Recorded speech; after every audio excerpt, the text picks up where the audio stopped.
வணக்கம் அன்பான நண்பர்கள் அனைவருக்கும் இனிய மாலை வணக்கம். உங்கள் நண்பன் 9468. இப்போ இந்த பதிவு என்னென்னு பார்த்தீங்கன்னாக்கா, நேற்றுக்கு சண்டே ஊருக்கு போயிருந்தேன் நான். ஸோ நேற்று சண்டே ஒரு நாள் பதினோரு ஊருக்கு போய்ட்டு வந்தேன். ஊருக்கு போயிட்டு நைட்டு கிளம்பி திருப்பி காலையில் வந்துட்டேங்க. வந்து நம்ம வேலைக்கே வந்தாச்சு. ஸோ வேலை மேலே வந்ததுனால கொஞ்சம் வேலை இருந்ததுனால நான் பதிவுள்ள சொல்ல முடியல, சரிங்களா, பதிவு சொல்ல முடியல.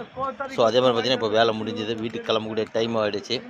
ஸோ வீட்டுக்கு தான் கிளம்பலாம்னு சொல்லும்போது நம்ம நண்பர்களுக்கு ஒரு பதிவு போடலாம்னு சொல்லி போடுறேன்.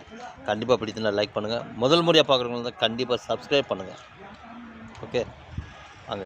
ஓகே நண்பர்களே, எல்லாம் காப்பி சாப்பிட்டு எல்லாம் வீட்டுக்கு போகக்கூடிய டைம் இப்போது, சரிங்களா. வேலை முடிஞ்சு அவங்கவுங்க வேலை முடிஞ்சு வீட்டுக்கு போகக்கூடிய டைமு இப்போ. நானும் அதை மாதிரி தான் வீட்டுக்கு போகக்கூடிய டைம்லாம் நின்றுருக்கேன். ஸோ அங்கே அப்படியே பார்ப்போம். அதே மாதிரி பார்த்தீங்கன்னாக்கா இன்றைக்கி காலையிலே பதிவு போட முடியாமல் போயிடுச்சு. சாரி, கொஞ்சம் வேலையினால் பதிவு போட முடியாமல் போச்சுங்க. கண்டிப்பாக நம்ம பதிவு பிடித்து லைக் பண்ணுங்கள். அதே மாதிரி நம்ம இருக்கக்கூடிய இடத்துல மழை சூழ்நிலை எதுவுமே இல்லைங்க. ராத்திரி மழை பெஞ்சிருந்தது. ஸோ இப்போ பார்த்திங்கன்னா வெயிலாம் இருக்குது.